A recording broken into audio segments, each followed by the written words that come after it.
vijay ஒரு சூர்யா இந்த மாதிரி எல்லாம் நடிச்சிருந்தாங்க. இது வேற லெவல் படம். அவங்க எல்லாம் மிஸ் பண்ணிட்டாங்கன்னு நினைக்கிறேன். I wish him all the best. இல்ல தம்பி தம்பி தம்பி தம்பி தயவு பண்ணி படத்தை பத்தி பேசுங்க. படத்தை பத்தி பேசுறவர்னா பேசுங்க. நான் கடவுள் இல்லைன்னு சொல்றேன்ப்பா, அது கரெக்டா இல்லையா? நான் கடவுள் ஒருத்தர் சொன்னாரு, தெரியும். நான் கடவுள் ஒருத்தர் சொன்னார்ல, நான் கடவுள் இல்லைன்னு சொல்றாரு. அவ்வளவுதான். நாங்கள் எல்லாரும் பார்த்தோம். வித்தியாசமான ஒரு சப்ஜெக்ட். நான் கடவுள்னு ஒரு படம் பார்த்துருக்கோம். அதில் எல்லாமே அது நீங்களும் எல்லாம் பார்த்துருப்பீங்க, அதை பற்றி பேச வேண்டாம். இது நான் கடவுள் இல்லைன்னு சொன்னோன்னே ஏதோ ஒரு ஆன்டி சென்டிமெண்ட் மாதிரி ஃபீல் ஆகி தான் நான் உள்ளே வந்தேன். இது இல்லை, ஆனால் ஏன்னா அன்பே சிவம் அப்படின்ற மாதிரி இருந்தது இல்லை. ஸோ அது மாதிரி எல்லாரும் கடவுள், நான் கடவுள் இல்லைன்னு சொன்னால் ஏதோ வித்தியாசமாக இருக்குது அப்படின்னு சொல்லி தான் சார் கூப்பிட்ட உடனே ஒரு ஆர்வத்தோடு வந்து பார்த்தேன். To be frank, first half எனக்கு ஒரு ஜானர், ஒரு சம்திங் இன்ட்ரெஸ்டிங்காக போயிட்டே இருந்தது. ஆனால் செகண்ட் ஹாஃப் எனக்கு ரொம்ப ஒரு க்யூரியாசிட்டியில் அப்படியே சென்டரில் ஃப்ரண்ட்டில் உட்காந்து பார்க்குற அளவுக்கு ஒரு இன்ட்ரெஸ்டிங் க்ரியேட் ஆச்சு. ஒரு வித்தியாசமான சப்ஜெக்ட். இது நான் கடவுள் இல்லை அப்படின்னு சொன்னதுக்கு அந்த டைட்டிலுக்கு ஒரு அருமையான சப்ஜெக்ட் கொடுத்துருக்காரு.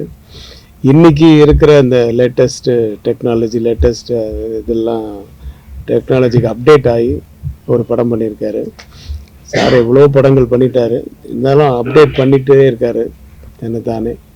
ஸோ இந்த படம் டெஃபினட்டாக எல்லாருக்கும் ஒரு இன்ட்ரெஸ்டிங்கான ஒரு சப்ஜெக்டாக இருக்கும். அதில் சமுத்திரக்கனி ஒரு ஆக்ஷன் ஹீரோ அப்படின்னு சொல்லலாமா, இல்லை ஒரு கேரக்டர் ரோல் எல்லாமே ரொம்ப நல்லா பண்ணியிருக்காரு. ஆக்ஷனும் சரி, எமோஷனும் சரி, அந்த சென்டிமெண்ட் சீன்ஸும் சரி, எல்லாமே ரொம்ப நல்லா பண்ணியிருக்காங்க. நான் ரொம்ப ஆச்சரியப்பட்டது சாட்சின்னு அவங்க இன்ட்ரடியூஸ் பண்ணியிருக்காங்க. இந்த முதல் படம் பண்ணியிருக்காங்க. நான் தான் இதான் அவங்க படம், முதல் படம் நான் பார்க்குறேன். ஃபைட்டுன்னா அருமையாக ஃபைட் பண்ணியிருக்காங்க. அப்புறம் இன்டர்வியூவில் கூட கேட்டேன், என்னன்னா நிறைய அதுக்காக ட்ரைனிங் எல்லாம் எடுத்திருக்காங்க.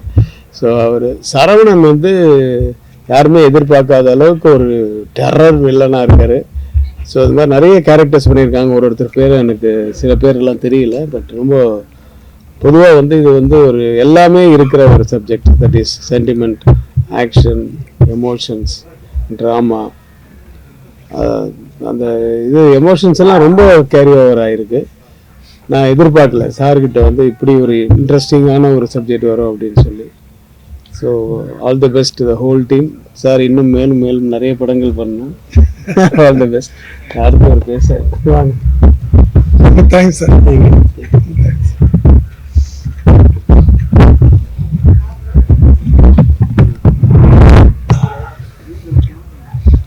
அதாவது நான் ஏற்கனவே இந்த படம் ஒரு நாள் பார்க்க வேண்டி இருந்தது, அப்போ பார்க்க முடியாமல் போச்சு. சார் இன்னைக்கு SAC சார் இன்னைக்கு கூப்பிட்டாரு. எல்லா வேலையும் ஒதுக்கி வச்சுட்டு இந்த படத்தை கண்டிப்பாக என்ன அவர் ஒரு 2-3 தடவை அழுத்தமாக நீங்கள் பார்க்கணும்னு சொன்ன உடனே அதில் ஏதோ ஒரு விஷயம் இருக்கும், இல்லைன்னா அது நம்மளை கூப்பிட மாட்டாருன்னு நினச்சேன். பட் படத்தை பார்க்கும்போது எனக்கு ஞாபகம் வருது, நான் ஃபிலிம் இன்ஸ்டியூட்டில் படிக்கும்போது 1982 சட்டம் ஒரு இருட்டறை 81 ரிலீஸ் ஆகுது. நான் ஃபர்ஸ்ட் இயர் ஃபிலிம் இன்ஸ்டியூட்டில் படிக்கும்போது கிட்டத்தட்ட அந்த படத்தில் இருந்த அந்த வேகம், விறுவிறுப்பு, இந்த ஆக்ஷன், சென்டிமெண்ட் இதில் இருக்கு. 75 வயசுல 82 வயசுல அவர் 28 வயசுல எடுத்த படம் மாதிரி எடுத்திருக்காரு. So wonderful screen play. நான் இதுக்காக சாருக்காகவோ புகழ்றதுக்காக சொல்லலை, நான் மெய் மறந்து பார்த்துக்கிட்டு இருந்தேன். இதே இதில் நடித்த ஸ்டார்ஸ் எல்லாமே மிகப்பெரிய ஸ்டார்ஸ் மாறக்கு வாய்ப்பு இருக்கு, இன்க்ளூடிங் ஹீரோயின் சாட்சி. எனக்கு என்ன பர்ஃபார்மன்ஸு இதில் என்னென்னா, ஒரு சென்டிமெண்ட்டான கதை மட்டும் அல்ல, சென்டிமெண்ட்டோட ஒரு action come thriller and investigation, இத்தனை கதையும் ஒன்றா கொண்டு இவர் எப்பவுமே இந்த சட்டம் ஒரு இருட்டறையில் எப்படி சொன்னார், அதே மாதிரி தான் இதுவும். இது மேபி இதை பார்ட் 2ன்னு கூட சொல்லலாம். ஏன்னா அந்த சட்டத்தை மீறி ஒருத்தன் எப்படி ஜெயிக்கிறான், சட்டத்தை கையில் வச்சுட்டு எப்படி ஒருத்தன் தப்பிக்கிறான். இந்த ஃபார்முலா வந்து இவர் கைவந்த கலை அண்ணனுக்கு. So extraordinary performance. ரவிக்குமார் சொன்ன மாதிரி நம்ம சமுத்திரக்கனி வந்து அவரும் இப்போ தெலுங்கு படங்களில் இப்போ நிறைய வில்லனாக நடிக்கிறாரு, ரொம்ப டெரரான வில்லனாக நடிக்கிறாருன்னா இதில் ஒரு அன்பான கணவனா, ஒரு பாசமான ஒரு அப்பாவா, ஒரு டைனமிக் போலீஸ் ஆஃபீஸராக எக்ஸலண்ட் பர்ஃபார்மன்ஸ் பண்ணியிருக்காங்க. ஸ்க்ரீன் பிளே தான் எனக்கு இப்பவுமே சொல்கிறேன். ரவிக்குமார் சொன்ன மாதிரி நான் பிகினிங்லேருந்தே ரொம்ப இன்வால்வ்மெண்ட்டோட பார்த்தேன் இந்த படம். ஸோ கிளைமேக்ஸ் வந்து அசத்தலாக இருந்தது. அதில் இவருக்குன்னு வச்ச கதாபாத்திரம் இருக்கு பாருங்க, அது ஒரு பியூட்டிஃபுல் கதாபாத்திரம். அதாவது அந்த ஏஜில் எப்படி இந்த எல்லா நிகழ்வுகளையும் ஒரு நட்செல்ல கொண்டாந்து அதை ஆப்ரேட் பண்ணுற ஒரு கேரக்டர் மாதிரி பியூட்டிஃபுல்லாக இருந்தது. ஸோ அண்ணனுக்கு வந்து நம்ம வாழ்த்த வயதில்லை. அவர் இப்பதான் முதல் படம் ஆரம்பிச்சிருக்காரு. முதல் படத்தோட வேகம் உண்மையிலுமே முதல் படத்தோட வேகம் இருக்கு. அப்பதான் சொல்றேனே, இந்த இதுல வந்து சமுத்திரக்கனி இல்லாம ஒரு விஜய், ஒரு சூர்யா, இந்த மாதிரி எல்லாம் நடிச்சிருந்தாங்க. இது வேற லெவல் படம். அவங்க எல்லாம் மிஸ் பண்ணிட்டாங்கன்னு நினைக்கிறேன். I wish him all the best. Thank you. நீங்க வாங்க.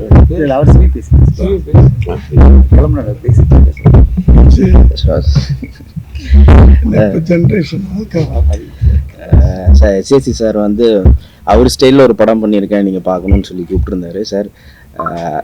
பண்ணதுலேருந்து இது கொஞ்சம் வித்தியாசமான ஸ்டைலில் தான் சார் இருக்குது. ரொம்ப இன்ட்ரெஸ்டிங்கான ஐடியா சார். இந்த வயசில் டைரக்ட் பண்ணுறதுன்றது பெரிய இன்ஸ்பிரேஷனாக இருக்குது சார். ஸோ இது ஒரு பெஞ்ச் மார்க் மாதிரி இருக்குது.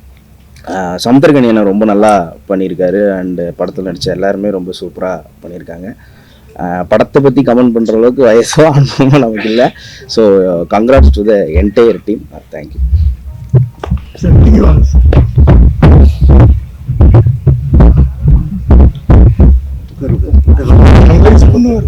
நான் சொல்லுவேன். அனைவருக்கும் வணக்கம். நான் கடவுள் இல்லை. ஆச்சரியமா இருக்கு எனக்கு வந்து SC சந்திரசேகர் சார் அவரே வயசை சொல்றாரு. நார்மலா சொல்லக்கூடாது சொல்லுவாங்க. 82 வயசுன்றதெல்லாம் வந்து எல்லாரும் ஆயிட்டு வீட்டுக்கு போய் உட்கார்ந்துருந்தா நான் வந்து ஒரு நடிகனாகவும் இயக்குனராகவும் ஒரு படத்துல நான் என்னுடைய கான்ட்ரிபியூஷன் பண்ணுவேன். நான் பாயிண்ட் சொல்ல நினைச்சேன், அதை வந்து உதயகுமார் சார் சொல்லிட்டாரு. ஒரு சட்டம் ஒரு இருட்டரை பார்க்கும்போது எந்த அளவு வந்து நம்மளுக்கு ஒரு என்கேஜிங்கான ஒரு கண்டென்ட்டை நம்மளுக்கு கொடுத்துருந்தாரோ 81ல, இப்போ வந்து நம்ம வந்து 41 வருஷம் கழிச்சோம். அதே மாதிரி எனர்ஜியோட ஒரு ஆக்ஷன் பேக்டா ஒரு கமர்ஷியல் படம், அதாவது இந்த சமுதாயத்துக்கு சொல்ல வேண்டிய ஒரு கருத்தோட ஒரு ஆக்ஷன் பேக்டா ஒரு கதை வந்து கொடுத்துருந்தாரு. அந்த ஆக்ஷன் சீக்வன்ஸ் எல்லாம் ரொம்ப சூப்பராக இருந்தது. பர்டிகுலரா சாக்ஷி அகர்வாலுடைய ஆக்ஷன் சீக்வன்ஸ் கண்டிப்பா அவங்களுக்கு வாழ்த்து சொல்லணும். இந்த மாதிரி ஒரு எஃபர்ட்லாம் வந்து ஒரு லேடி ஆக்ட்ரஸ் பண்றது வந்து ரொம்ப ஆச்சரியமா இருந்தது. அண்ட் இவனுடைய நடிப்பு நல்லா இருந்தது. ஒரு புது, அதாவது இந்த கதையில வந்து ஒரு முக்கியமான பங்கா வந்து இவன் இருந்தாரு. சமுத்திரக்கனி சாருடைய நடிப்பு ரொம்ப சூப்பரா இருந்தது. ரொம்ப மெச்சூர்டான ஒரு பெர்ஃபார்மன்ஸ், ஒரு அப்பாவா, ஒரு போலீஸ் ஆபீசரா, அது பிறகு எல்லாமே சேர்ந்து வந்து சமுத்திரக்கனி சாருடைய நடிப்பு ரொம்ப நல்லா இருந்தது. எல்லாரோட ரொம்ப இன்ஸ்பயர் பண்றது என்னன்னா, தொடர்ந்து நான் படம் பண்ணிட்டே இருப்பேன், என்னுடைய கருத்தை நான் சொல்லிட்டே இருப்பேன், நான் வந்து ஒரு இயக்குனரா கடைசி வரை இருப்பேன் அப்படின்றதெல்லாம் நாங்க வந்து சினிமா இண்டஸ்ட்ரியில அடிக்கடி நாங்க பேசுறது பாத்தீங்கன்னா 86 வயசுலயும் அகிரோ குரோசாவா வந்து அவருடைய கடைசி படம் பண்ணி அப்புறம் தான் அவர் வந்து இந்த உலகத்திட்ட போனாரு. அந்த மாதிரி ஒரு உலகமா பேசப்பட்ட ஒரு இயக்குனரே வந்து 86 வயசு வரையும் படம் பண்ணிட்டே இருந்தாரு. அதனால இன்னும் பல வருடங்கள் நீங்க வந்து 18 வருஷம் 100 வருஷம் வாழணும், அதுலயும் வந்து தொடர்ந்து படம் பண்ணிட்டே இருக்கணும் சார். ஏன்னா இது வந்து ஒரு உங்களுடைய இந்த அதீத காதல் சினிமா மீது இருக்கிற அதீத காதல் தான் இந்த மாதிரி ஒரு கமர்ஷியல் படத்தை இவ்வளோ என்கேஜிங்கா, ஒரு கமர்ஷியல் படம் வந்து ஏதோ ஒரு ஏனோதான ஒரு படமா பண்ணாம ஒரு என்கேஜிங்கான ஒரு கமர்ஷியல் படமா, இந்த சமுதாயத்துக்கான ஒரு கமர்ஷியல் படமா அழகா கொடுத்திருக்காரு. SC சந்திரசேகர் சாருக்கு என்னுடைய மனமார்ந்த வாழ்த்துக்கள். நீங்க மிகப்பெரிய இன்ஸ்பிரேஷன் சார். இந்த இன்ஸ்பிரேஷன் தொடர்ந்து இருக்கணும். அண்ட் உங்களுடைய அந்த எனர்ஜி தொடர்ந்து இது மாதிரி நிறைய படங்களை கொண்டு வரதுக்கு இருக்கணும். February 3 இந்த படம் வெளியாகுது திரையரங்கில். அவர் முயற்சி எடுத்து இந்த படத்தை ப்ராப்பராக கொண்டு வரணும் ட்ரை பண்ணிட்டு இருக்காரு. அது எல்லோரும் திரையரங்கில் போய் பாருங்க. பர்டிகுலரா கமர்ஷியல் படம் பார்க்குற ரசிகர்களுக்கு இந்த படம் ரொம்ப பிடிக்கும். அவ்வளோ அருமையான கமர்ஷியல் எலிமெண்ட்ஸோட இந்த படம் அமைஞ்சிருக்கு. தேவையில்லாத பாடல் காட்சிகள் இல்லை, தேவையில்லாத சீன்ஸ் இல்லை, எல்லாமே ஒரே ஒரு நோக்கத்தை நோக்கி தான் போயிட்டே இருக்கும் இந்த படம். அதாவது ஒரு பக்கா கமர்ஷியல் படம்னா அப்படிதான் இருக்கணும், விறுவிறுவிறுன்னு போயிட்டே இருக்கணும் ஏதோ ஒரு பர்டிகுலர் கோலை நோக்கி. அந்த மாதிரி ஒரு விறுவிறுப்பான படமா தான் நான் கடவுள் இல்லை வந்திருக்கு. அண்ட் வாழ்த்துக்கள் சார், உங்களோட நடிப்புக்கும் உங்களோட இயக்கத்துக்கும் மனவார்ந்த வாழ்த்துக்கள். தேங்க்யூ. சொல்லாமான்னு தெரியல, படம் எல்லாரும் பார்த்துருந்தாங்கன்னா கேள்வி கேட்கும் போதே சொல்லலாம் நிறைய. இது சரவணன் மாதிரி ஒரு வில்லனை போட்டிருக்கீங்க படத்துலையே. ஸோ அவருக்கு ஒரு டெஃபினட்டாக ஒரு டெப்த்தான ஒரு ஃப்ளாஷ்பேக் வைப்பீங்களோ அப்படின்னு நினச்சிட்டு இருந்தேன். ஒரு ஃப்ளாஷ்பேக் வச்சு அது யூஸ்வலாக தானே இருக்கும் அப்படின்னு பார்த்தா அந்த ஃப்ளாஷ்பேக்கே இல்லை. அதில் தான் இது ஒரு புதுமையாக இருந்துச்சு. ஃப்ளாஷ்பேக்கே இல்லை அவருக்கு. ஆனால் எல்லாருமே அங்கங்கே டைலாக்ல சொல்லிட்டாங்க அவர் என்னெல்லாம் பண்ணாரு அப்படின்னு சொல்லி. தேவையும் இல்லாமல் இருந்தது. கரெக்டாக அது வந்து அதான் சொல்றேன்னா நீங்க அப்டேட் ஆயிருக்கீங்க. நம்ம எதிர்பார்க்கறது கொடுக்க கூடாதுன்றதானே. இப்போ அவரு ஜெயில இருந்து வந்த உடனே இவர்தானே டார்கெட் பண்ணணும். அதுலயே நம்ம வந்து அப்படி அப்படியே மாத்தி மாத்தி போயிட்டே இருந்தது. இந்த கதையோட லிங்க் ஆனதுதான் அழகா இருக்கு. அது ரொம்ப அதாவது ஆக்சுவலா இருக்கு. அதாவது படம் பார்த்தவங்களுக்கு தான் இது கடவுள் நான் கடவுள் அப்படின்னு சொல்லிட்டு போறாருன்னு பார்த்தா இல்லை நான் கடவுள் இல்லைன்னு சொல்ற மாதிரியே ஒரு கிளைமேக்ஸ். அதுவும் சரவணன் நடிப்பு ரொம்ப ஆக்ரோஷமா இருந்தது. ஒரு வில்லன்னா தர்றான வில்லன்னா அவர் தான். பார்த்து பயந்து இல்ல அந்த மாதிரி ஒரு நடிப்பு கொடுத்திருக்காரு. அண்ட் என்ன யார் சூப்பர் ஸ்டார் தானே. உட்காருங்க.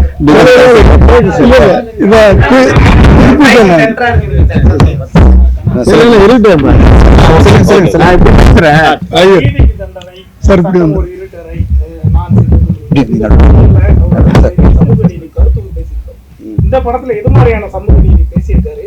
உங்களுக்கு எது மாதிரியான ஒரு இல்ல சமூக நீதினா இந்த காலகட்டத்துக்கு இந்த போலீஸ் இருந்துக்கும் போதே நிறைய அநியாயங்கள் நடக்குதுல்ல, அதை எப்படி சொல்லணுமோ அப்படி சொல்லியிருக்காரு. ஏன்னா படம் இன்னும் ரிலீஸ் ஆகாததுனால ஃபுல் கதையை நான் சொல்ல முடியாது.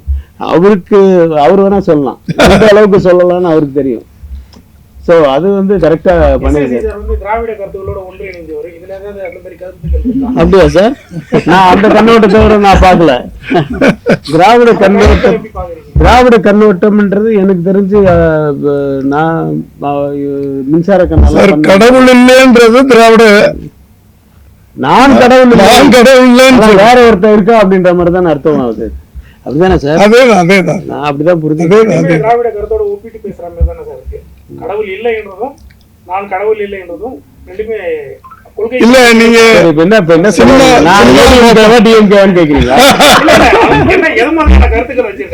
தம்பி அது வந்து அது வேற ஏதாவது கேளுங்க.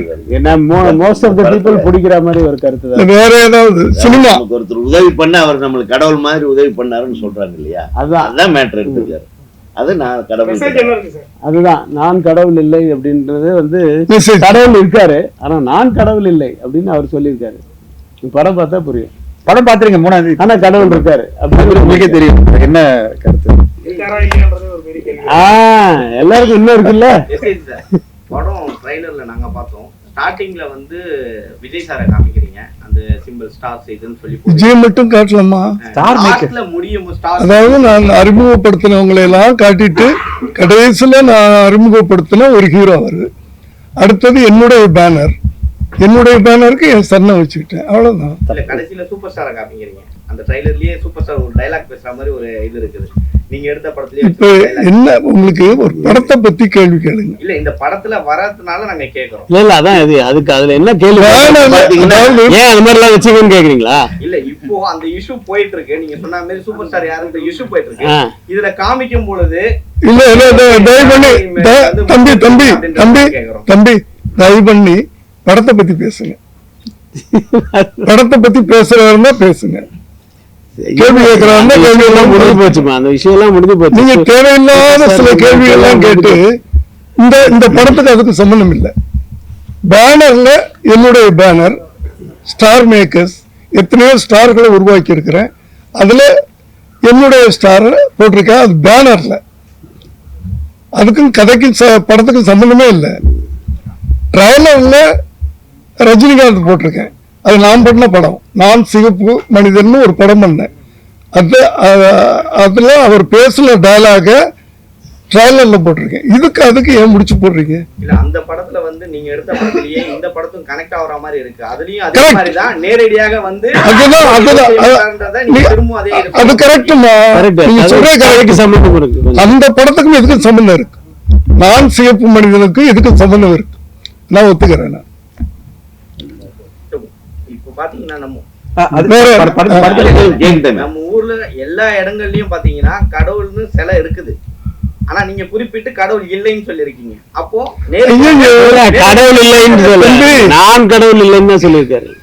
நான் கடவுள் இல்லைன்னு சொல்றேன்ப்பா, அது கரெக்டா இல்லையா? நான் கடவுள் ஒருத்தர் சொன்னாரு, தெரியும். நான் கடவுள் ஒருத்தர் சொன்னார்ல, நான் கடவுள் இல்லைன்னு சொல்றாரு.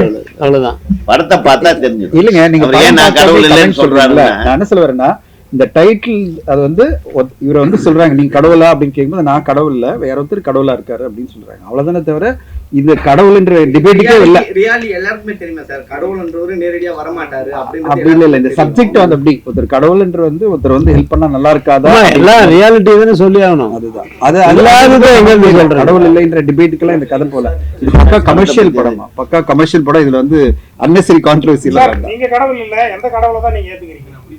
கடவுள் இதுக்கு பதிலே யாரும் சொல்ல முடியாதுமா. அன்பே அன்பே இல்ல இல்ல, அன்பே சிவம் தானே சொல்லியிருக்காங்க. அன்பே சிவம் சொல்லியிருக்காங்க. இங்கிலீஷ்ல வந்து லவ் இஸ் காட், அவ்வளவுதானே. சாட்சி பேசுறாங்க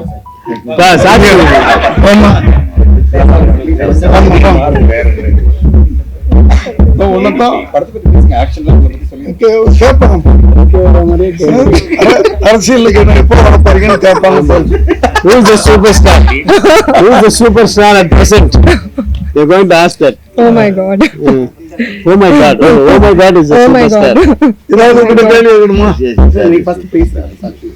எல்லாருக்கும் வணக்கம். ரொம்பவே சந்தோஷமா இருக்கு நீங்க எல்லாரும் இன்னைக்கு வந்திருக்கீங்க.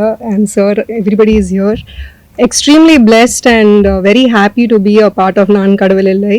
I'm really thankful to you, sir, for giving me this opportunity. That's it. Thank you. Classல இப்பதான் சொல்லி கொடுத்தாங்களா?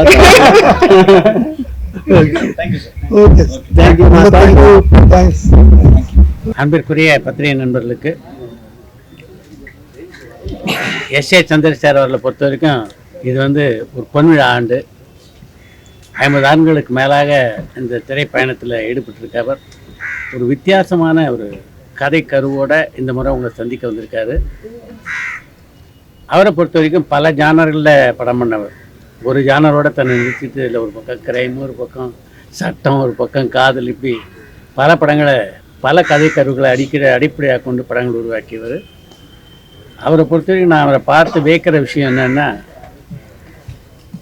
ஒரு கலைஞனுக்கு வயது பொருட்டே இல்லை அப்படின்றத தொடர்ந்து பல ஆண்டுகளாக நிரூபித்து கொண்டிருக்கின்றவர் அவர். அந்த வகையில் அவருடைய இந்த படைப்புக்கு வந்து நீங்கள் வந்து உங்களுடைய முழு ஆதரவை தர வேண்டும் என்று அவர் சார்பிலையும் கலைவிலகன் சார்பிலும் உங்களை வேண்டி கேட்டுக்கொள்கிறேன். வணக்கம். படம் எப்படி இருந்துச்சுன்னு சொல்கிறேன். அதுதான் வித்தியாசமான கதைக்கரு.